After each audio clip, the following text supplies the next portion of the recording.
नमस्कार। आज के इस खास चर्चा में हम एक बेहद अद्भुत और गहरी यात्रा पर निकलने वाले हैं। हम सीधे श्री रामचरितमानस के उन पन्नों में गोता लगाएंगे जो केवल एक कथा नहीं बल्कि जीवन को समझने का सबसे गहरा दर्शन है।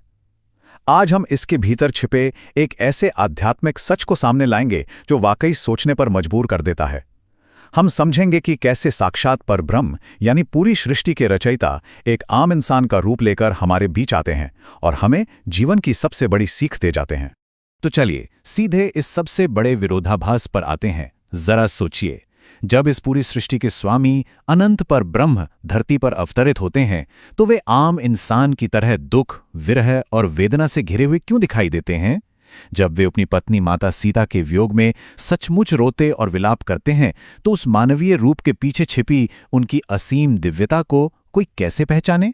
ये एक ऐसा सवाल है जो अक्सर मन में आता है और आज हम मानस के इन्हीं रहस्यों की परतें खोलेंगे। स्क्रीन पर श्री राम दरबार का ये जो बेहद शांत और सुंदर चित्र है, ये हमें याद दिलाता है कि गोस्वामी तुलसीदास जी ने इस महान ग्रंथ की रचना आखिर क्यों की थी। इसका उद्देश्य केवल कहानी सुनाना नहीं था, बल्कि एक आदर्श पारिवारिक जीवन, निस्वार्थ त्याग और सर्वोच्च भक्ति की राह दिखाना था। इस चित्र में जो पूर्ण समर्पण का भाव है, वो साफ बताता है कि ये ज्ञान हम सभी के लिए है, चाहे कोई गृहस्थ हो या सन्यासी। यह बहुत ही खूबसूरती से दर्शाता है कि भगवान की इस आदर्श मानव लीला के पीछे असल में उनका अपने भक्तों के प्रति अगाध प्रेम छिपा है। भाग 1, पवित्र मानसरोवर। आइए सबसे पहले देखते हैं कि इस अद्भुत महाकाव्य की संरचना कैसे की गई है, क्योंकि इसका आधार ही बहुत रोचक है। तुलसीदास जी ने इस महान ग्रंथ को एक पवित्र सरोवर यानी मानस सरोवर माना है। अब जैसे किसी भी सुंदर सरोवर के किनारे अलग अलग घाट होते हैं, बिल्कुल वैसे ही रामचरितमानस रूपी इस सरोवर के भी 4 बहुत ही मनमोहक घाट हैं। ये 4 घाट असल में वे 4 अलग अलग संवाद हैं जिनके जरिए पूरी कथा आगे बढ़ती है। काकभुचुंडी और गरुड़ जी की बातचीत, शिव जी और पार्वती जी का संवाद, ऋषि याज्ञवल्क्य और भरद्वाज मुनि की चर्चा।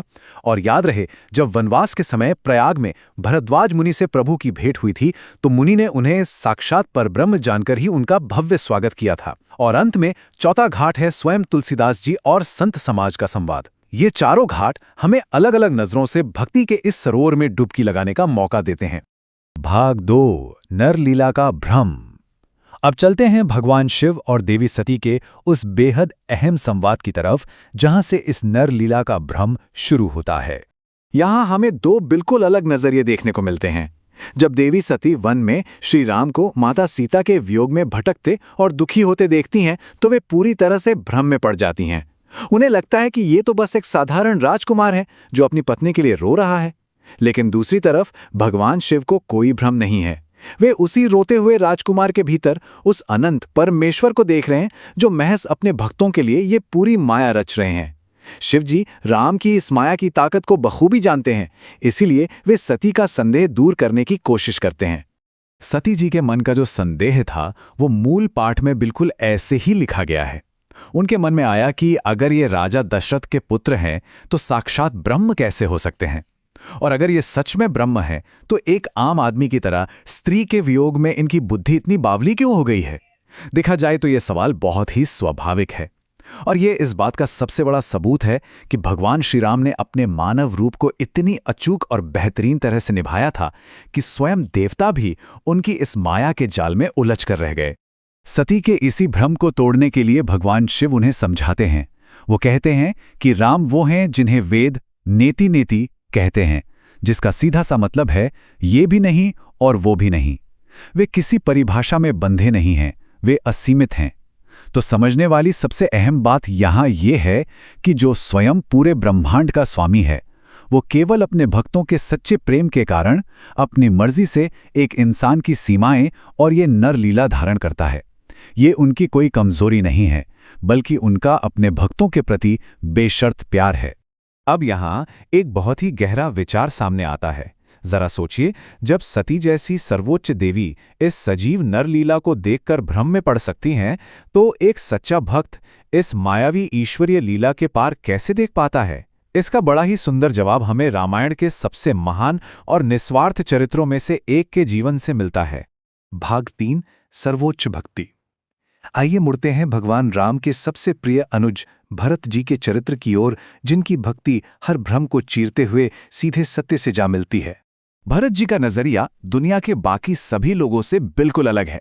जब वे अयोध्या लौटते हैं तो उनके सामने पूरा राज्य और अकूत संपत्ति होती है, लेकिन भरत जी के मन में क्या आता है? वे मानते हैं कि ये सारी संपत्ति केवल श्री रघुनाथ जी की है। उनके भीतर रत्ती भर भी मोह या अहंकार नहीं है। आपको याद होगा, जब प्रभु राम सीता और लक्ष्मण जी के साथ यमुना पार कर चित्रकूट की ओर बढ़े और वाल्मीकि मुनि के आश्रम पहुंचे थे, तब श्री राम ने अत्यंत विनम्रता से मुनि से रहने का स्थान पूछा था। वाल्मीकि जी ने मुस्कुराकर कहा था कि भगवान का असली निवास किसी भौगोलिक स्थान पर नहीं, बल्कि उन भक्तों के हृदय में होता है जिनके मन में मान अपमान और सुख दुख समान हो और संपत्ति का कोई मोह ना हो। भरत जी उसी पवित्र हृदय का सबसे बड़ा और जीता जागता उदाहरण है। सच्ची भक्ति कोई ऐसी चीज नहीं जो रातों रात मिल जाए। ये एक पूरा विकास क्रम है। पहले चरण में देखिए, भरत जी सांसारिक मोह और राज्य को पूरी तरह त्याग देते हैं। दूसरे चरण में वे एक अडिग संकल्प के साथ बिना कुछ सोचे वन की ओर दौड़ पड़ते हैं। और अंतिम चरण देखिए, जब वे श्री राम से मिलते हैं तो अपना मन, बुद्धि और अहंकार सब कुछ भुलाकर बस परम प्रेम में लीन हो जाते हैं। सच यही है कि जब हमारा अहंकार मिटता है तभी सच्चा ईश्वर दर्शन संभव हो पाता है। और इस परम भक्ति का परिणाम क्या निकलता है? सच कहूं तो यह हिस्सा बहुत ही भावुक कर देने वाला है। सारा संसार तो मुक्ति पाने के लिए दिन रात राम राम जपता है, लेकिन क्या आप जानते हैं स्वयं भगवान राम किसका नाम जपते हैं? वे भरत जी का नाम जपते हैं। मानस हमें बताता है कि चित्रकूट निवास के दौरान श्री राम और माता सीता सारी सारी रात केवल भरत जी के प्रेम और उनके गुणों की सराहना करते हुए बिताते हैं।